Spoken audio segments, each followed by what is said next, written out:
Hollywood. It's time now for... Johnny Dollar. Good morning, darling. Hello. We should get married today. Is your name Teddy Davis? What? Who is this? Where's Elise? My name's Johnny Dollar. I'm in her apartment. What? Hey, what? Now listen to me. I'm an insurance investigator, and there've been a couple of murders here. Murders? In Elise's apartment? She's going to need you and all the help she can get to bring her out of it. Mostly you. I've called homicide, and they're on their way, and it might be pretty rough for her. I'll be right over.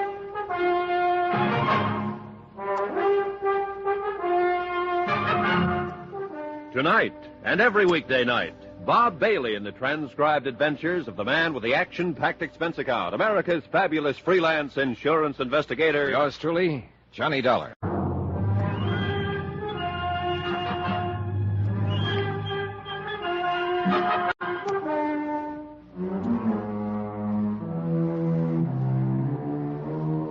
Expense account submitted by Special Investigator Johnny Dollar to the Universal Adjustment Bureau, Hartford, Connecticut.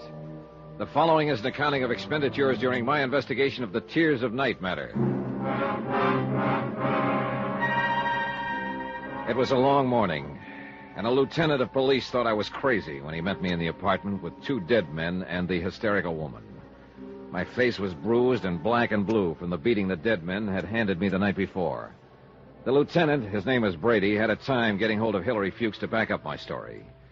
But Teddy Davis was a different matter. He showed up with a doctor and lawyer.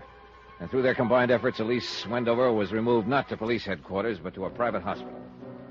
It was obvious from powder tests that Mrs. Wendover could not have fired the .45 which ended the lives of Feely and Toby. Obvious to me. Lieutenant Brady was a skeptical man. You stay right there and keep your trap shut. I'll figure out what to do with you in a minute. All right, come on, get those baskets out of here. I say, Dollar. Hi, Teddy. How's Mrs. Wendover? Well, that remains to be seen. She's screaming about that darned curse again. She thinks she had something to do with these murders. Dollar, I don't know quite how you fit into all this. I do know I'm terribly indebted to you for calling me. Now, what can I do for you? Are you in trouble? I don't think so. Brady's just excited. He can't see where I should be involved, so he suspects me. Of what? Oh, he doesn't know that. He's a policeman, and he suspects everybody. But don't you worry about it. You get back to her. I really do have a good lawyer. He can work on it if you give the word. I can't just walk out of here feeling that you're in jeopardy. Now, what can I do? I thought you were over at the hospital, Mr. Davis. I was. I came back to see what I could do for Mr. Dollar. You can scram now. Watch whom you're talking to, Lieutenant. This man is my friend. Hey, are you kidding? Not a bit. Take it easy, fellas. Take it easy. Yeah. You said your name's Dollar, insurance dick. Let's see your buzzer. Okay, out of Hartford. What's the job? Mrs. Wendover's husband died 2 years ago. She just got around to filing for benefits last week. We were curious about it. Go on. Well, can't you see, Mrs. Wendover? Let him, huh? As near as I can make out, Mrs. Wendover's overlooked a lot of things since her husband's death. Taxes, bank accounts, whatnot. Hillary Fuchs can tell you that much. This curse business she mumbles about. Well, she lost her husband. Before that, her brother, killed in the war, and her father before that. You know, you don't seem to pay much attention. I explained I'm all going of to it. pop you in the cooler if you open your mouth again, Mr. Davis. Go on. How about the insurance? Well, all okay. I was ready to leave town last night. As a matter of fact, I'd called for a plane from Fuchs' office. When a man named Scanlon came in, mistook me for Fuchs, and said Sam Costigan wanted to see me. Costigan's got a gambling place on the other side. Yeah, we know about it. Go on. Well, Costigan gave me a necklace, the Tears of Night. Said it belonged to Mrs. Wendover. He asked me to bring it back to her. Said she'd pawned it at the roulette table. When I got here, Mrs. Wendover was wearing the Tears of Night, or something that looked just like it. Well, I was curious. I looked up the jeweler who had made it, a man named Mortuus. He said I was carrying the real thing. When I left his place, a couple of men from Costigan's place followed me. Who? Those two who were killed, Feely and Toby. They caught up with me outside of this apartment house and tried to take me down for the necklace. But I'd mailed it to myself at my hotel. So they worked me over and left me there. When I came to earlier this morning, I came up here and found Mrs. Wendover sitting here in a state of shock. The two stiffs in her room. That's it? Yeah, Brady, that's it. How long you been an insurance dick? 14 years. You bonded? Yes. Okay. Are you going to let him go, or aren't you? Shut up. Shut up, and I'll tell you both what I'm up against here. I know Mrs. Wendover couldn't have had anything to do with the killings. I know you, Dollar, couldn't either. Go out and find who killed those two men. Those two and the other one. Huh? Costigan was gunned down a couple of hours ago.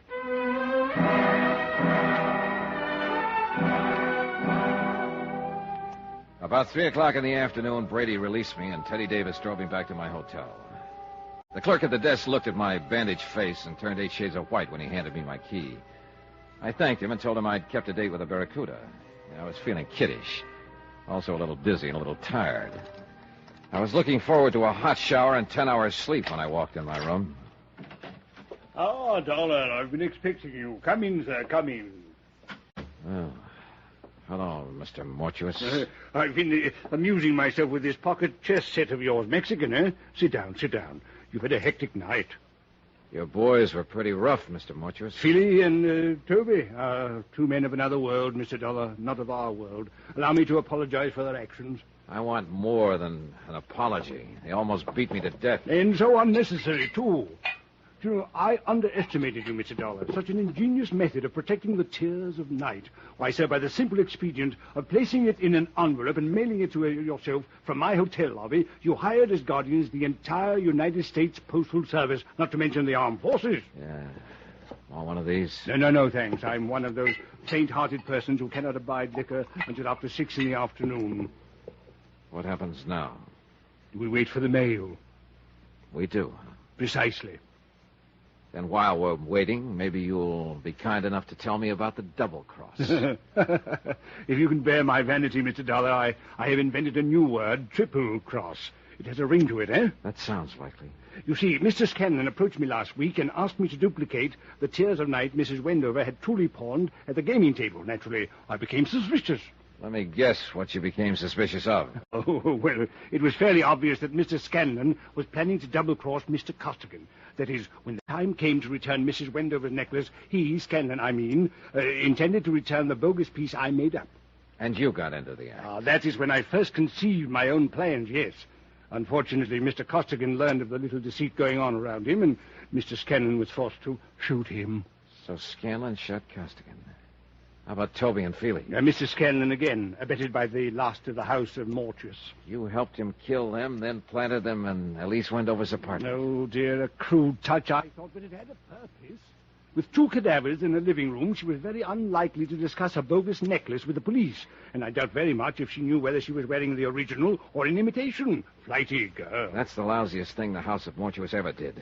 She walked in and found these 2 there, and the doctor doesn't know whether she'll ever be sane again. Oh, dear. If you had merely returned the necklace to Mrs. Wendover, it would have been a simple thing to effect an exchange, and none of this would have been necessary. Well, then, bygones are bygones. Yeah, sure, I know. You just sit here and wait for the mail. No. We wait for the mail. What about your playmate, Scanlon? Why isn't he waiting with you? Scanlon? I'm afraid I'll be sought for a murder of 2 or 3 this night. I'm certain the police will find his body before the day is out, but I did need him to help me carry the bodies to Elise Wendover's apartment. Elise. Tell me something, Mr. Dollar.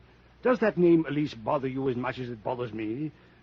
Give me a woman with a name like Celeste or Josephine or Roxanne. Those, sir, are names for the creatures. But Elise, twaddle. Where are the police going to find Scanlon? Oh, in my hotel room, which I departed hastily once the room clerk had informed me of your ingenious method for protecting the necklace. I shot him there. You were cheap, Mr. Mortuus. Cheap, sir? I don't understand. $10,000 necklace. It's not quite a king's ransom, is it? The Tears of Night are worth closer to $100,000. I'm afraid I misinformed you as to their value. I didn't want you to become suspicious. I suppose you think you'll get away with it. Well, I'm an old man, attended to a destitute and bankrupt jewelry firm with nothing ahead, a few grim years, and finally a whimpering end. Requiescit in pace. Live. That's what I want to do, live. And this is my opportunity to live like a king. And, young man, I've taken it. Veni, vidi, vici. You're crazy. You're crazier than a mosquito in December, Mr. Mortuus. They'll grab you before you make the airport. I don't think they will. I shall leave here and turn the Tears of Night into cash. With a well-laden purse, I shall guarantee to elude the police over half the world. In 2 years, maybe 3, yes, they'll get me. But I'll have spent the money. And what more could a man ask than a perfect fulfillment of all his wishes, eh? I ask you, sir, as one gentleman to another, what more could a man ask? Cautious, Mr. Dollar. I do shoot well. Answer it. Tell them to go away. I'll be right beside you. All right. Open it. One side, Dollar. I got a gun. Scanlon! I thought I'd find you waiting for the mail. You dirty.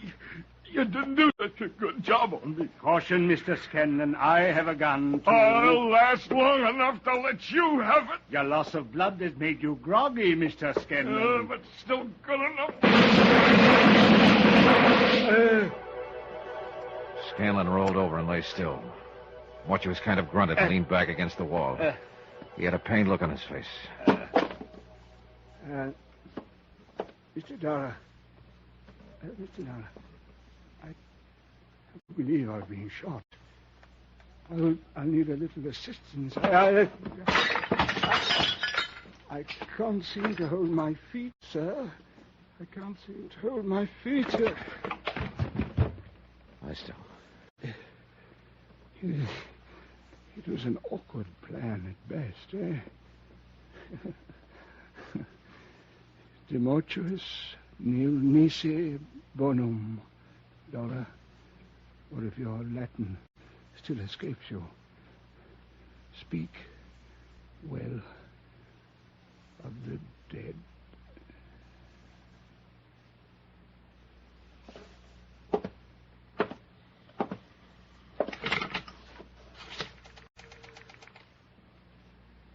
Let me have the police.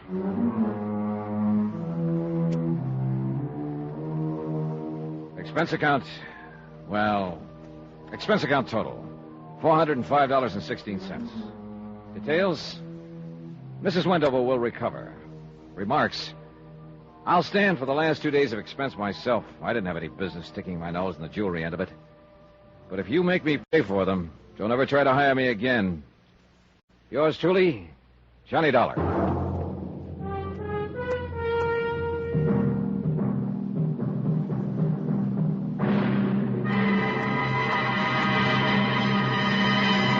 Now, here's our star to tell you about next week's intriguing story. Next week, the matter of a reasonable doubt. A case of many doubts, and believe me, all of them are most unreasonable. Join us, won't you?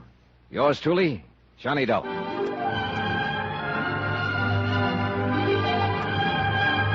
Yours truly, Johnny Dollar, starring Bob Bailey, is transcribed in Hollywood. Written by John Dawson, it is produced and directed by Jack Johnstone. Heard in this week's cast were Virginia Gregg, Victor Perrin, Jack Crucian, Jay Novello, William Conrad, Frank Gerstle, Marvin Miller, and Will Wright. Musical supervision by Amerigo Marino and Carl Fatina. Be sure to join us on Monday night, same time and station, for another exciting story of yours truly, Johnny Dollar. Roy Rowan speaking.